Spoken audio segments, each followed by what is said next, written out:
स्वाद दिने र अनि स्पर्श गर्ने जो शब्द स्पर्श रूप रस र गन्ध भनेर भनिन्छ। यो हामीले प्राणीहरूको हेर्ने हो भनेदेखि ती प्राणीहरूको तुलनामा हामीहरूको त केही चलेकै छैन भन्नुपर्छ। जस्तो कुकुरको सुँघ्ने उनीहरूको अत्यधिक शक्ति हुन्छ। एकपटक उनीहरूले सुँघे भने जीवनभर उनीहरूले बिर्सँदैनन्। त्यस्तो उनीहरूको सुँघ्ने इन्द्रिय शक्तिशाली शक्ति सम्पन्न हुन्छ। त्यसको तुलनामा त हाम्रो एउटा छेउ पनि एउटा रौँ बराबर पनि सक्रिय छैन भनेर हामीले बुझ्नुपर्ने हुन्छ। जस्तो चिलहरू गिद्धहरूको यिनीहरूको चाहिँ हेर्ने क्षमता माथिबाट उनीहरू चाहिँ तलको दृश्य देख्छन्। उनीहरू चाहिँ यस्तो तिनीहरूको चाहिँ त्यो हेर्ने दृश्य शक्तिशाली हुन्छ। त्यो यस्ता किसिमका चाहिँ हामीले विविध प्राणीहरूलाई हेर्ने हो भनेदेखि ती प्राणीहरूमा जुन किसिमको इन्द्रिय बलवान र शक्तिवान हुन्छ। अब बल र ताकतकै कुरालाई लिँदाखेरिमा पनि एउटा घोडामा यति ताकत हुन्छ, त्यो गोरु राँगो साँडे गाई भैँसी हात्ती बाघ भालु यति उनीहरू शक्तिशाली हुन्छन् शारीरिक रूपमा। त्यो हेर्ने हो भने हाम्रो त ताकतै छैन, रौँ बराबर पनि हामीहरूको ताकत छैन तिनीहरूको तुलनामा।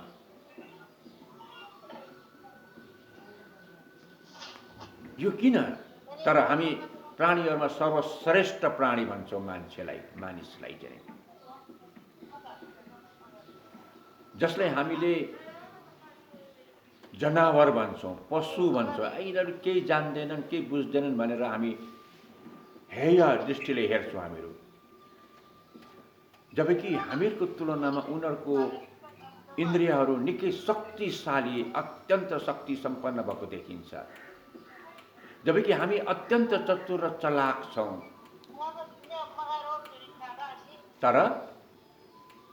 तर पनि हामी ती प्राणीहरूको तुलनामा अत्यन्त कमजोर दुर्बल छौँ हामीहरू। त यसैको लागि हामीहरूले यो कुण्डलिनीको चक्र, यो शक्ति चक्रको अभ्यासद्वारा हामीले हाम्रा यी निष्क्रिय भएका यी ग्रन्थीहरूलाई यसलाई हामीले विकास गर्नु छ। यसलाई शुद्धिकरण गरेर हुन्छ कि यसलाई घर्षण गराएर हुन्छ कि यसलाई अझ झकझकाएर हुन्छ कि भाइब्रेसन झन्कार गुन्जन कम्पन गराएर हुन्छ कि के गरेर हुन्छ? अब यी यस्ता उपायहरू हामीले गर्नुपर्ने छ जो चाहिँ नि हामीहरूको अलिकति मात्रै हाम्रा यी इन्द्रियहरू विशेष गरेर ज्ञानेन्द्रिय, विशेष गरेर 5वटा ज्ञानेन्द्रिय अत्यन्त महत्त्वपूर्ण मानिन्छ। जुन 5वटा ज्ञानेन्द्रिय अनि 5वटा हाम्रो तन्मात्रा भनिन्छ, शब्द स्पर्श रूप रस गन्ध, अनि 5वटा तत्त्व भनिन्छ पृथ्वी जल तेज वायु आकाश। यो 15वटा तत्त्व। अनि अर्को हामीले थप्नु पर्यो भने चाहिँ यहाँ 5वटा प्राण भनिन्छ, प्राण अपान बयान उदान र समान। यसलाई पनि थप्यौँ भने यहाँ 20वटा चाहिँ तत्त्व हुन्छ र मन बुद्धि चित्त अहङ्कार यो 4वटा गरेर 24 तत्त्व युक्त चाहिँ हाम्रो यो शरीर र यो मन यसरी बनेको हुन्छ र बनाइएको हुन्छ। त हामीहरूले योगको विज्ञानमा, योगको जुन आत्मनिर्भर विज्ञान भनेर मैले अगाडिदेखि यसको परिचय दिन खोजिरहेको छु, यो योगको विज्ञान अनुसार हामीले हाम्रा यी जुन 25 तत्त्वलाई चाहिँ यस विषयमा हामीले अध्ययन चिन्तन अनुसन्धान खोज अनि यी 25 तत्त्वहरूको कहाँ के कमी कमजोरी छ, जब हामी त्यस विषयमा जब हामी खोज्छौँ अनुसन्धान गर्छौँ अनि त्यसपछि नै हामीलाई थाहा हुन्छ कि यो ठाउँमा कमजोरी रहेछ, यो ठाउँमा दुर्बल रहेछ, यो ठाउँमा निष्क्रिय रहेछ, यो ठाउँ चाहिँ रोगी रहेछ। यो कुरा जब हामी बुझ्दछौँ तब न हामीले त्यसलाई सुधार्ने अवसर पाउँछौँ। यदि थाहै छैन भने त अब हामी त्यसलाई सुधार्ने भन्ने नै सम्भावना समाप्त हुन्छ। र हामी हाम्रो योग विज्ञानमा हामीले यो बाहिरको विषयवस्तु तत्त्वहरूको खोज यसलाई जब हामी बन्द गर्छौँ अनि बल्ल हामीहरूको यो अन्तर जगतको, अदृश्य जगतको, यो सूक्ष्म जगतको जो त्यो अत्यन्त प्रभावशाली, प्रभावकारी, अत्यन्त महत्त्वपूर्ण, महिमामय यसको हामी खोज गर्न थाल्छौँ। जो हेर्दा त्यो केही छैन, हेर्नु, सुन्नु, सुँग्नु, स्वाद दिनु, स्पर्श गर्नु, यो हामी दैनिक गरिरहेका छौँ। दैनिक हाम्रो आँखाले हेरिरहेकै हुन्छ, कानले सुनिरहेकै हुन्छ, नाकले सुँगिरहेकै हुन्छ, जिब्रोले स्वाद दिइरहेकै हुन्छ, स्पर्श इन्द्रियले स्पर्श गरिरहेकै हुन्छ। जो शब्द, स्पर्श, रूप, रस, गन्ध भनेर भनिन्छ, जो प्राण, अपान, बयान, उदान, समान, जो पृथ्वी, जल, तेज, वायु, आकाश, मूलाधार, स्वाधिष्ठान, मणिपुर, अनाहत, विशुद्ध, आज्ञा, सहस्रार, यो दैनिक नियमित निरन्तर हामीले प्रयोग र उपयोग गरिरहेकै सबै तत्त्व पदार्थ र वस्तुहरू हो। हामीले कहीँ बाहिर खोज्न जानु छैन। कहीँ न हामीलाई हिमाल जानुपर्छ, न हामीलाई तराई जानुपर्छ, न हामीलाई विदेश जानुपर्छ, न यसको लागि ठुला ठुला विश्वविद्यालय धाउनुपर्छ, कहीँ कतै जानु छैन। बस हामीले हाम्रै यस भित्रको अदृश्यमा भएको यी तत्त्वलाई चाहिँ हामीले अलिकति मात्रै सुधार्न सक्यौँ, अलिकति मात्रै त्यो कुकुरको जस्तै चाहिँ जुन सुगन्ध कुकुरमा जुन बलवान हुन्छ,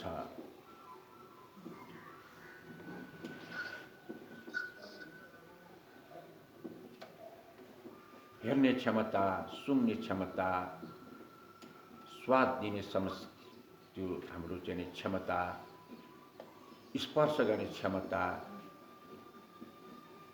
यसलाई चाहिँ हामीहरूले अब यदि सुधार्न चाहने हो, विकास र विकसित गर्न चाहने हो भने अब हामीले बाहिर सुधार होइन, बाहिरको विकास होइन,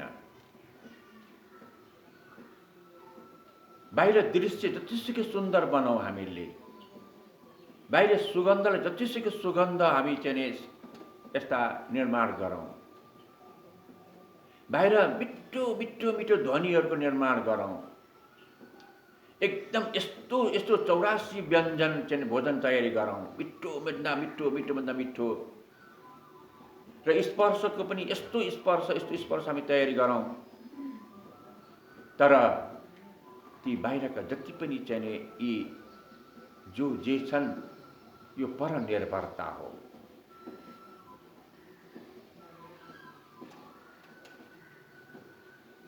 प्राय यहाँ भन्ने गरिन्छ लड्डु 10 वटा लड्डु, असाध्यै मिठो बनाएको लड्डु असाध्यै मिठो हुन्छ नै, हामी सबैलाई थाहा छ।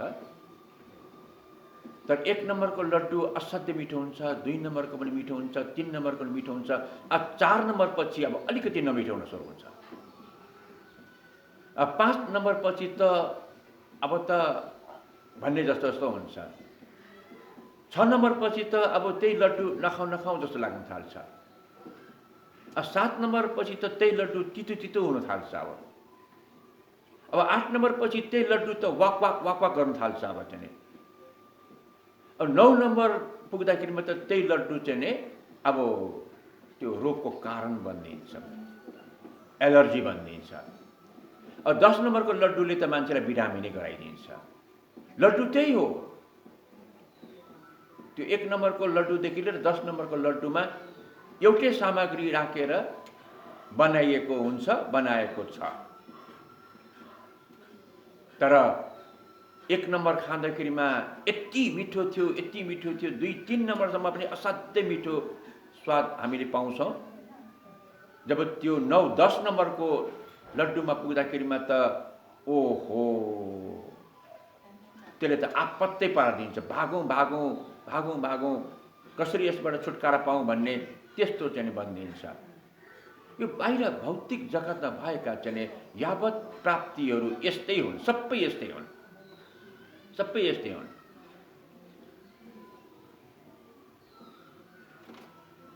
यहाँ यस्तासम्म पनि चाहिँ हामीहरूले उपयोग र उपभोग गरेका छौँ जो अत्यन्त सतर्क भएर चाहिँ हामीले त्यसको प्रयोग गर्नुपर्ने हुन्छ।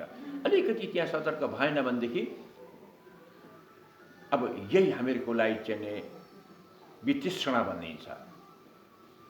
एकजना मित्र आउनुभयो म कहाँ चाहिँ, उहाँ यति योग गर्ने, यति योग गर्ने, यति योग गर्ने, यति योग गर्ने कि योग गर्नु त नराम्रो होइन त, राम्रो हो त। तर जतिखेर पनि गरेको गर्दै गएपछि त एक दिन यस्तो भयो कि योगको नाम सुन्ने बित्तिकै एलर्जी हो। योगको नाम सुन्ने बित्तिकै वितृष्णा आगमसँग चाहिँ आँगे जिरिङ्ग भएर आउँछ अब चाहिँ। र आएर उसले भर्खरको केटो थियो र भन्यो, गुरु मलाई त यस्तो भयो, अब के गर्ने भन्दा। योग राम्रो हुन्छ, रोग राम्रो छ, योगले फाइदा गर्छ, सबै कुरो थाहा पाएर उसले चाहिँ यति गर्यो यति गर्यो यति गर्यो यति गर्यो कि त्यो अत्यधिक मात्रामा गरेपछि अब त्यही योगको अभ्यास नै उसको लागि चाहिँ एलर्जी कारण बनिदियो, अब वितृष्णा बनिदियो। अब जीवनभर ऊ योगबाट भाग्न खोज्छ। अब चाहिँ अब भन्नुहोस् त बाहिर जुन हामीहरूको यस्तै किसिमको घटनाहरू हरेक भौतिक वस्तु तत्त्व पदार्थमा त्यो हुने गरेको हुन्छ। तर जुन हामीहरूको अदृश्यमा भएको जुन हामीले प्राप्त गर्ने प्राप्तिहरू हो त्यो चाहिँ त्यस्तो हुँदैन, त्यो त्यस्तो पटक्कै हुँदैन। त्यसलाई ऋषि पातञ्जलिको अष्टाङ्ग योगमा यसलाई प्रत्याहार भनेर भनिन्छ। यम, नियम, आसन, प्राणायाम, यो चारवटा चाहिँ हामीहरूको भौतिक तलमा रहेर हामीले योगको केही अध्ययन, अनुसन्धान, अभ्यासहरू चिन्तन मनन गर्नुपर्ने हुन्छ भने जब प्रत्याहारमा हामी पुग्छौँ त्यसपछि अब हामीहरू चाहिँ अब बाहिर होइन, अब हामीहरू भित्र पस्नुपर्ने हुन्छ। अब बाहिर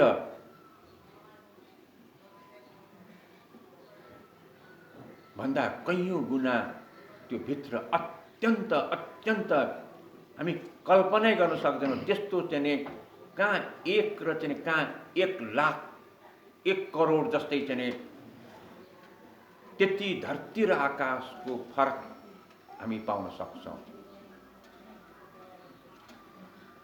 त जुन चाहिँ हामीहरूको प्रत्याहारपछि जुन प्राप्त हुने खालको जुन अभौतिक सूक्ष्म तल हो जसलाई हामीले शब्द, स्पर्श, रूप, रस, गन्ध भन्छौँ, जसलाई हामीले चाहिँ हेर्नु, सुन्नु, सुँग्नु, स्वाद लिनु र स्पर्श गर्नु भन्छौँ। अब त्यसलाई हामीले जब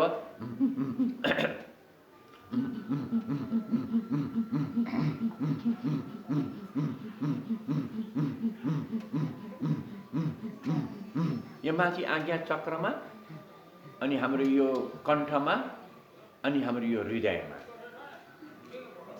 यति यो तीनवटा यो जुन हामीहरूको चाहिँ ग्रन्थीहरू छ, जहाँ माथि हाम्रो पिनियल र पिट्युटरी जसलाई हामी आज्ञा चक्र भन्छौँ, जहाँ हाम्रो यहाँ थाइरोइड र पाराथाइरोइड हर्मोन्स भन्छौँ, यसलाई हामी विशुद्ध भन्छौँ, विशुद्ध चक्र भन्छौँ। यहाँ हाम्रो अनाहत चक्र हामी भन्छौँ, यसमा हाम्रो इम्युनिटी, हाम्रो थाइमस ग्रन्थी, हाम्रो मुटु र हाम्रो फोक्सो र स्टमक स्प्लिनहरू, यी यस्ता ग्रन्थीहरू हुने गर्दछ। कम से कम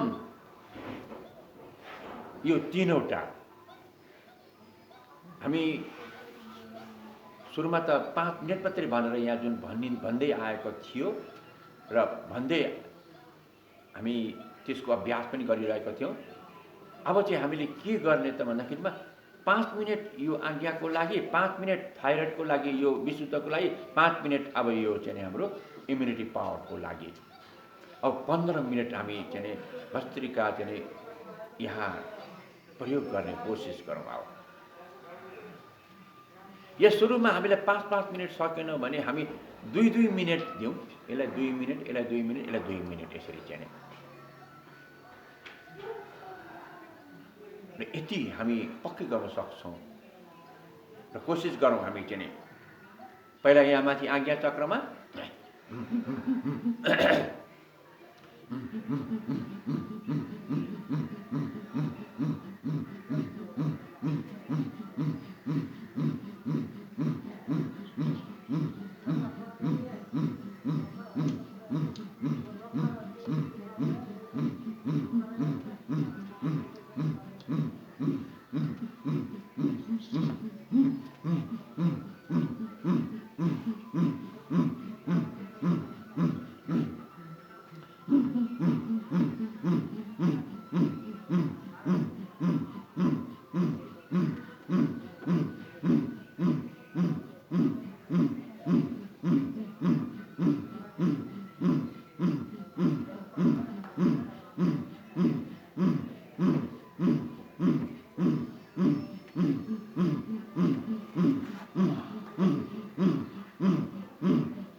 सुरुमा थोरै नै गरौँ। हामी 1 मिनट 2 मिनट गरौँ।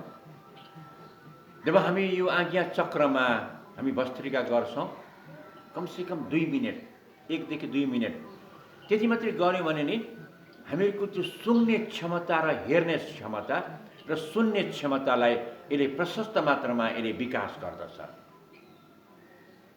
किनकि हाम्रो ठ्याक्कै यहाँ भाइब्रेसन गर्ने बित्तिकै हामीहरूको यो हेर्ने दृष्टिकोण अनि सुँग्ने, यी नाकले हामीहरूको यहाँ सुँग्ने गर्दछ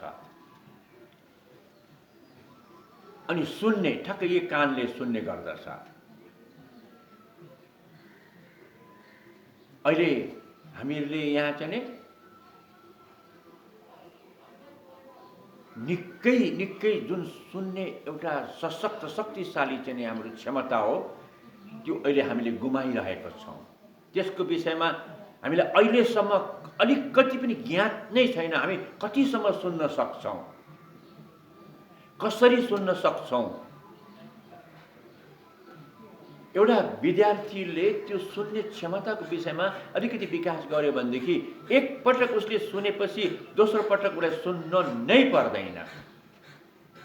अब अहिले के छ, शिक्षकले पढाइरहेको हुन्छ, त्यो विद्यार्थीले सुनिरहेको हुन्छ, तर के हुन्छ, के भइरहेछ, अनि त्यो एकपटक त्यो पढाएको त्यो विषयलाई त्यो विद्यार्थीले आएर घरमा रगटे दोहोऱ्याएर तेह्राएर त्यसलाई चाहिँ निकै पढ्नुपर्ने र सुन्नुपर्ने हुन्छ। अनि बल्ल गएर उसको दिमागमा चाहिँ त्यो चाहिँ स्टोर हुन पुग्छ। त्यो चाहिँ यदि हामीहरूले त्यो हाम्रो सुन्ने क्षमतालाई चाहिँ हामीले विकास गरेको छौँ भनेदेखि हामीहरू त्यो एकपटक भन्दा 2 पटक चाहिँ त्यो सुन्नको जरुरत नै समाप्त हुन्छ। त्यति सशक्त र शक्तिशाली बनाउन सकिन्छ। त्यस्तै हाम्रो हेर्ने दृष्टिको लागि त अब अहिले त यो दुःख लाग्छ, दुःखको साथमा भन्नुपर्छ। अझ अहिले हाम्रा भावी पिँढीहरू अहिले भर्खर जन्मिएका बच्चाहरू, अहिलेका जो हाम्रा चाहिँ 8-10 वर्ष 10-12 वर्षका हाम्रा ती बच्चाहरू, हाम्रो केटाकेटीहरू यत्र ठुला ठुला चस्मा भिरेर हिँडेका हुन्छन्। बिचरा तिनीहरूले त्यस्तो के खाए होला र तिनीहरूले त्यस्तो के गरे होला र तिनीहरूले चाहिँ जो चाहिँ आज चाहिँ त्यस्ता मोटा मोटा चाहिँ चस्मा लगाएर हिँड्नु पर्ने चाहिँ। ठिक छ, उनीहरूले जाँड रक्सी खाएर विभिन्न अत्याचार अति नै चाहिँ दुरुपयोग गरेर त्यसरी आफ्नो आँखाको चाहिँ दृष्टिलाई चाहिँ गुमाउनु, त्यो त अब स्वाभाविक कुरो हो। बिचरा भर्खर जन्मेर ताते ताते हिँड्न थालेको छ, तर उनीहरूको त्यो दृष्टि जुन छ, हेर्ने दृष्टि चाहिँ त्यो शक्ति पुरै गुमिसकेको हुन्छ। ठिक छ, आफूले एकजना चाहिँ कवि प्रसाद भन्ने हुनुहुन्थ्यो, उहाँ चाहिँ निकै रमाइलो र रसिक मान्छे हुनुहुन्थ्यो। अनि चाहिँ इन्डियामा गएर चाहिँ त्यहाँ इन्डियामा अहिले नेपालमा नि आइसकेको छ त्यो चलन चाहिँ, त्यो एसिडको रक्सी बनाइन्छ चाहिँ। त्यो एसिडको त्यो रक्सी बनाउँदाखेरिमा एक थोपा मात्रै तलमाथि भयो भने मान्छे ठहरै मर्छ। कति मान्छे मरेको घटनाहरू हामीले पत्रिकामा पढिरहेको हुन्छौँ, समाचारमा सुनिरहेको हुन्छौँ। त्यो कवि प्रसाद पनि त्यस्तै रमाइलो गर्दै रसिक मान्छे गर्दा गर्दै त्यो एसिडको चाहिँ रक्सी चाहिँ खाएको चाहिँ उनको आँखै जल्यो। अब अहिले उनी जीवनभर अन्धा जीवन व्यतीत गर्नुपर्ने अहिले त्यो अवस्थामा भोगिरहेको छ। ठिक छ, यसरी चाहिँ आफू अन्धा हुनु, आँखा नदेख्नु, त्यो त आफ्नै कारणले भयो। तर बिचरा त्यो बच्चा जो भर्खर 5-7 वर्षको छ, भर्खर 10-12 वर्षको छ, अब यत्र मोटा मोटा चस्मा लगाउनु परेको छ।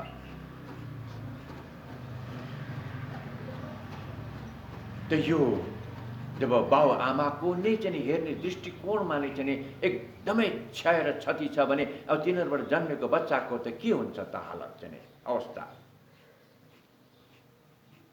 र अहिले हामीले हाम्रो सन्तानहरूलाई हेर्दाखेरिमा लाग्छ कि सन्तान जन्माउनुको लागि सर्टिफिकेट लिने पर्छ भनेर लागू गर्नुपर्छ भन्ने जस्तो देखिन्छ।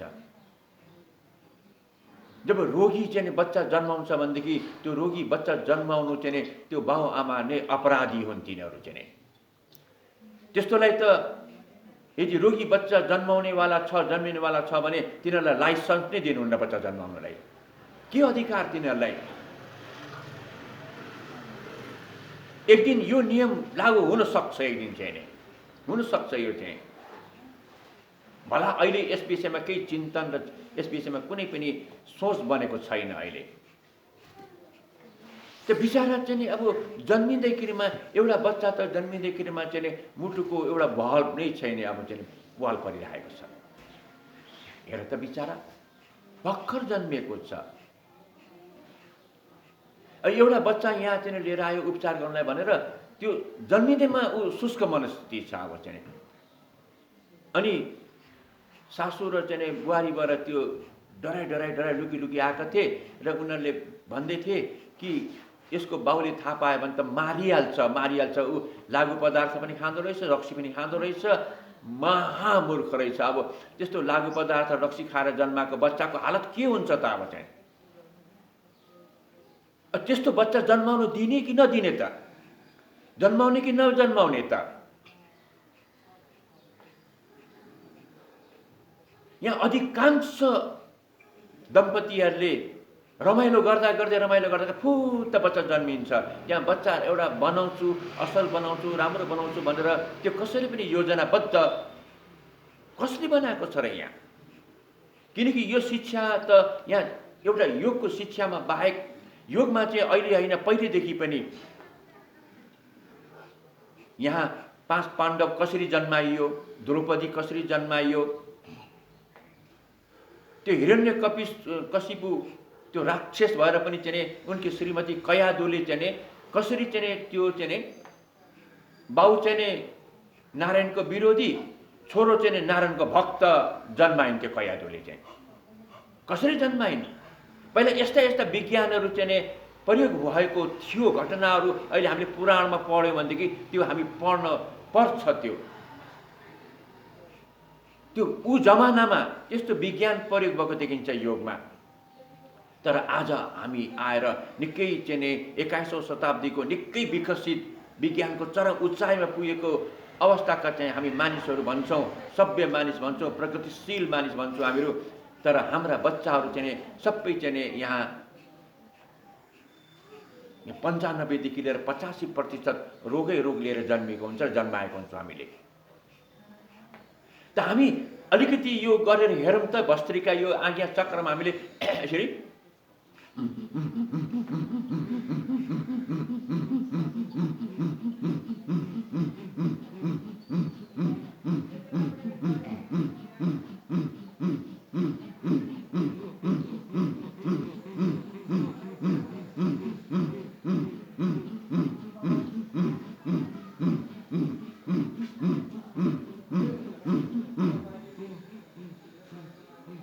यो यहाँ सम्भावित त्राटकको साथमा पनि गरिन्छ। सम्भावित त्राटकको साथमा यो त्राटक गराएर चाहिँ मैले एकजना 82 वर्षको चाहिँ हाम्रो एकजना मित्र हुनुहुन्थ्यो, उहाँलाई 3 महिनापछि अपरेसन गर्नु भनेर चाहिँ औषधि दिएर पठाएको रहेछ। एउटा विवाहको भोजमा चाहिँ भेट भयो उहाँसँग। अनि मैले भने तपाईँलाई 3 महिना त समय दिएको रहेछ डक्टरले, तपाईँ 3 महिना यो त्राटक गर्नुहोस्। तपाईँ चाहिँ हुनसक्छ यो त्राटक राम्रोसँग गर्नुभयो भने तपाईँले अपरेसन गर्नु नपर्ने हुनसक्छ भनेको उहाँ तयारी गर्नुभयो। र उहाँले 3 महिनासम्म यस्तो त्राटक गर्नुभयो, यस्तो त्राटक गर्नुभयो। त्यो 82 वर्षको चाहिँ त्यो वृद्ध चाहिँ अनि 3 महिना पुगेपछि अनि डक्टरकोमा चाहिँ उनी पुगेर डक्टरले हेर्दाखेरिमा त अब उनको अपरेसन गर्नु जरुरत नै रहेन र फिर्ता गरिदियो। र त्यसपछि चाहिँ उनी असाध्यै यति योगप्रति चाहिँ आकर्षित भए र म अरूको घरमै गएर चाहिँ योग सिकाउन म गएँ भने एउटा उनकै घरमा गएर योग सिकाउन जान्थेँ। त्यति उनी चाहिँ प्रेमी बन्न पुगे योगका चाहिँ। र कुण्डलिनीदेखि लिएर विभिन्न योगहरू सिकाउन उनको घरमै गएर सिकाउन जान्थेँ म चाहिँ। त्यो एउटा 82 वर्षको उमेरको त्यो वृद्धको आँखा पनि अपरेसन गर्नुपर्ने, बिना अपरेसन राम्रो भयो भने अब के यसले अरूको सुधार नगर्ला त? अझ त्यो त्राटकमाथि अझ हामीले अझ सम्भावित त्राटक र अझ यो भस्त्रिका जोडेर हामीले गऱ्यौँ भने त के होला? ल गरेर हेरौँ न, प्रयोग गरेर त हेरौँ।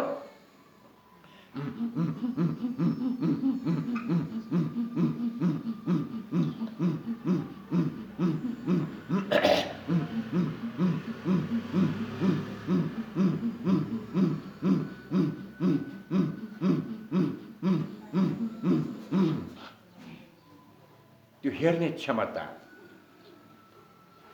यस्तै गरी हामीहरूको यो सुँग्ने क्षमता, यो नाकबाट हामीले यहाँ हामीहरूको गन्ध शक्तिको चाहिँ हामीहरूको भण्डार, यो हाम्रो नाकलाई हामी मान्नुपर्छ। यो नाकले नै हामीहरूको चाहिँ गन्ध सम्बन्धित सिस्टमलाई उसैले चलाउँछ। जब हामीहरूको चाहिँ विभिन्न कारणले, धेरै होइन, एउटा होइन, धेरै कारणहरू छ जुन यो नाकलाई हामीले अवरोध बनाउँछौँ हामीले चाहिँ।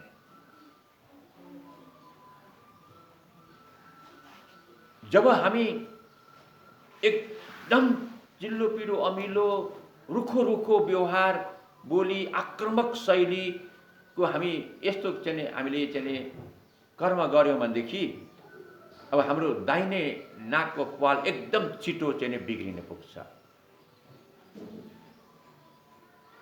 अब हामी धेरै सुत्ने, धेरै अल्छी, धेरै चाहिँ निष्क्रिय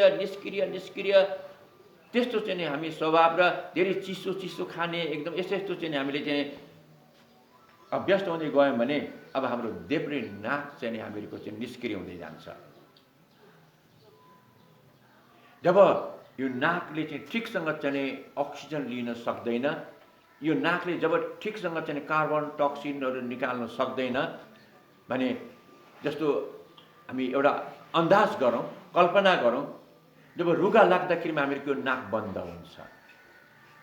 जब रुगा लाग्दाखेरिमा जब नाक बन्द हुन्छ, बन्द हुने बित्तिकै अब हामीलाई चाहिँ त्यो जस्तै सुगन्ध पनि हामीले न सुगन्धको थाहा हुन्छ, दुर्गन्धै छ भने दुर्गन्धको पनि थाहा हुँदैन। त्यो हामी सबैले भोगेकै कुरा हो, यो चाहिँ अनुभव गरेकै कुरा हो। त त्यो सुगन्धको लागि हामीले अब के बुझ्नु पर्यो र के बुझिन्छ भनेदेखि हामी यस्तो किसिमको कुनै पनि त्यो रुगाबाट विकसित हुने हाम्रो त्यो नाकमा चाहिँ त्यो कफ जमेर अवरोध चाहिँ हुनु भएन। त रुगा किन लाग्छ, कफ किन जम्छ त भन्दाखेरिमा चिसोले हुन्छ, चिसोले हुन्छ र अर्को निष्क्रियताले हुन्छ। अब चिसो र निष्क्रियताको लागि जब हामी भस्त्रिका गर्छौँ यसले सक्रिय पनि तताउने दुइटै काम गर्छ। यसले जब हामीले त्यहाँ अब यस्तो घर्षण गर्छौँ त त्यो ध्वनिको, श्वासको, झिल्लीको जब हामी घर्षण गराउँछौँ यहाँनिर, अब यसले त त्यो तताउँछ। तात्ने बित्तिकै चाहिँ त्यो जुन चिसोबाट हुने हो त्यो चाहिँ रुगा लाग्ने र कफ जम्ने, जब चिसो नै नरहेपछि त यहाँ कुनै पनि कफ रहने त सम्भावना नै हुँदैन। त्यो कफ लामो समयसम्म जम्दै जम्दै जम्दै जम्दै गएर यस्तोसम्म अवस्था पुगेको देखिन्छ कि त्यो कफ नै चाहिँ त्यो सिमेन्ट जस्तो भएर बसेर अब डक्टरहरूले त्यस्तो अवस्थामा या त हाड जमेछ, हाड पलाएछ, यसलाई चाहिँ अपरेसन गर्नुपर्छ, खुर्किनुपर्छ भनेर चाहिँ खुर्किएर चाहिँ अपरेसन गरेर सुधार गरेको देखिन्छ। तर जब त्यसलाई हामीले चाहिँ फेरि सुध्रिने अवसर दिएन भने फेरि चाहिँ त्यो अर्को कठोर, जसरी हामीहरूको चाहिँ यो दाँतको कुना कुनामा पनि चाहिँ त्यो सिमेन्ट जस्तो कहिले कहिले जमेको हुन्छ। हामीले खाएको दाल भात तरकारी अड्किँदै गएर लामो समय अड्केर बस्यो भनेदेखि कहिले कहिले दाँत कोट्याउँदाखेरिमा त्यो सिमेन्ट जस्तै कक्रक्क परेको चाहिँ हामीले भेटाउँछौँ। जस्तो नालीमा चाहिँ सधैँ पानी बगिरहेको छ भने पहिला लेउ जम्छ, जम्दै पछि चाहिँ त्यहाँनिर सिमेन्ट जस्तै चाहिँ त्यहाँनिर बन्छ, त्यो पानी नै जमेर। त्यो यसरी नै हामीहरूको यहाँ चाहिँ त्यो ढुङ्गा जस्तै जमिदिन पुग्छ हामीहरूको चाहिँ। अब त्यसलाई हामीले चाहिँ अब यसरी हामीले घर्षण गरिदिउँ,